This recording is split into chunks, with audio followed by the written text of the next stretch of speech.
Bienvenue, chers amis, à ce 6e et dernier jour de notre semaine de partage dénommée et semaine de prière.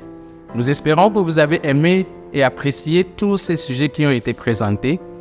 N'hésitez pas à partager, à liker, à mettre vos commentaires. Le thème de ce jour est intitulé « L'amour, la plus haute forme d'adoration ». Le texte qui fera l'objet de notre méditation se trouve dans le livre de 1 Samuel, au chapitre 15, le verset 22. Et là, il est écrit, Samuel dit, « L'Éternel trouve-t-il du plaisir dans les holocaustes et les sacrifices, comme dans l'obéissance à la voix de l'Éternel?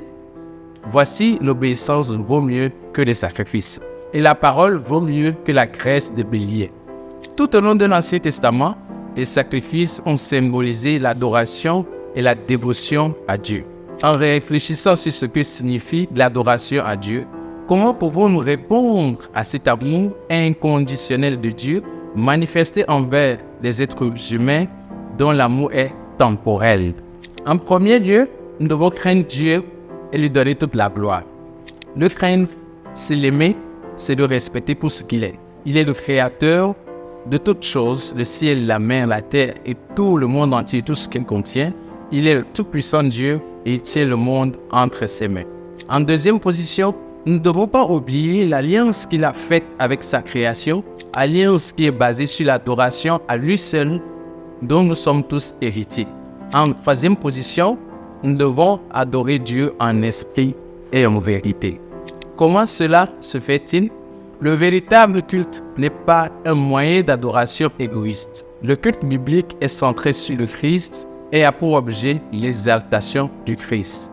La gloire appartient à Dieu. Et nous devons lui rendre tout ce qui lui appartient. À ce sujet, Jésus dit dans Matthieu au chapitre 22, le verset 37 et 38, « Tu aimeras l'Éternel ton Dieu de tout ton cœur, de toute ton âme, de toute ta pensée. C'est là le premier et le plus grand des commandements. » Alors, comment cela se fait-il? Il ajoute aussi, « Tu aimeras ton prochain comme toi-même. » L'apôtre Jean dira plus tard, « Celui qui dit qu'il aime Dieu et qui est son prochain est un menteur.